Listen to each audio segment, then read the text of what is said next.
ओम नमो भगवते वासुदेवाय। देखिए, देवराहा बाबा जो हमारी दुनिया में आए, ऐसी आत्माएं कभी कभी आया करती हैं।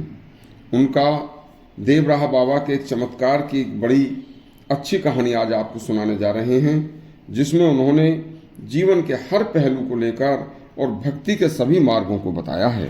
तो सुनिए, अति कल्याणकारी प्रसंग है यह देवराहा बाबा का।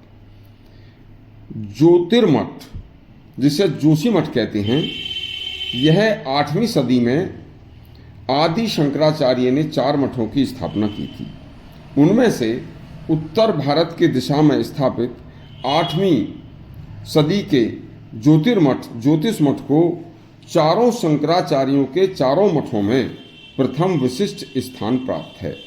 वहाँ के जगत गुरु शंकराचार्य एक बार अपने शिष्यों के साथ स्वयं बाबा देवराहा बाबा के दर्शन करने तथा उनका आशीर्वाद लेने के लिए अपने शिष्यों के साथ वृंदावन आए थे। देवराहा बाबा को इसकी कोई पूर्व सूचना भी नहीं थी। बाबा अपने मचान पर ध्यान मग्न थे। शंकराचार्य के साथ लगभग 100 से भी ज़्यादा शिष्य व उनके भक्त थे। जैसे ही शंकराचार्य का काफिला वृंदावन उनके यमुना नदी के किनारे पहुंचा, उनके मंच के पास, तो बाबा को उनके आने का पता चल गया। बाबा तुरंत मंच पर उनके सामने आकर बोले, हे पवित्र आत्माओं, आओ बैठो, बहुत दूर से चलकर आए हो। बाबा बिना बताए आने वाले के मन की बात को भांप लेते थे और जान जाते थे। वो पता लग जाता था कि कौन है और कहाँ से आए हैं, किस लिए आए हैं। मंच के पास अपने आप ही नीचे हवा ने साफ कर दिया और बोले कि हे पवित्र आत्माओं, आप बैठो।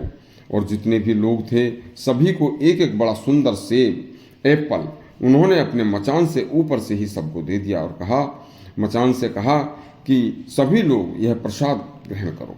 जबकि वहाँ पर कोई व्यक्ति कभी कोई सेब लेकर उनके मचान पर उनके निकट नहीं आया था। और बोले, देखिए, आप जिसलिए आए हो सुनो।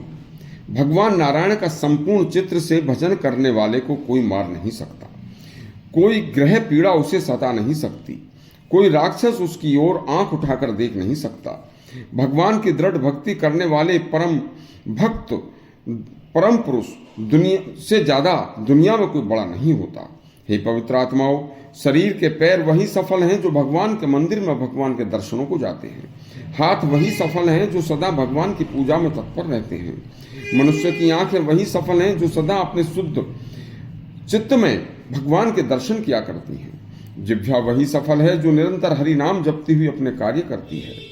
मैं बार बार सभी के हित की कहता हूँ, लेकिन इस अपार संसार में केवल हरि नाम की आराधना ही सत्य है।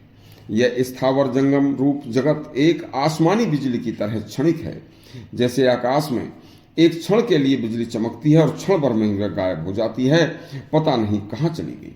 देखिए, जानता कोई नहीं है जिसे हम बहुत वर्ष बहुत दिन समझ रहे हैं, वह तो उस क्षणिक बिजली की तरह, चमक की तरह है। जीवन में अहिंसा, सत्य, अस्तेय, ब्रह्मचर्य, अपरिग्रह, संपूर्ण प्राणियों पर दया जिस पवित्र आत्मा में विराजमान है, भगवान केवल उसी से संतुष्ट होते हैं। जो भूख प्यास व परेशानी में भी भगवान को नहीं भूलता, भगवान उस पर प्रसन्न होते हैं। जो स्त्री अपने पति को प्राणों के समान समझकर पति धर्म निभाती है, भगवान श्री हरि उसे परम धाम में स्थान देते हैं। जो ईर्षा व दृष्टि दोष से रहित है, देव आराधना करता है, भगवान उस पर प्रसन्न होते हैं। मनुष्यों की जितनी आयु होती है उसमें से आधी से ज्यादा आयु सोने में नष्ट हो जाती है, कुछ बचपन में नष्ट हो जाती है, कुछ बुढ़ापे में नष्ट हो जाती है, कुछ भोगों में नष्ट हो जाती है। तो धर्म व भक्ति का आचरण का कार्य कब करें? इसलिए भक्ति के लिए सबसे सुंदर समय है युवावस्था, क्योंकि विकार भी युवावस्था में ही आते हैं।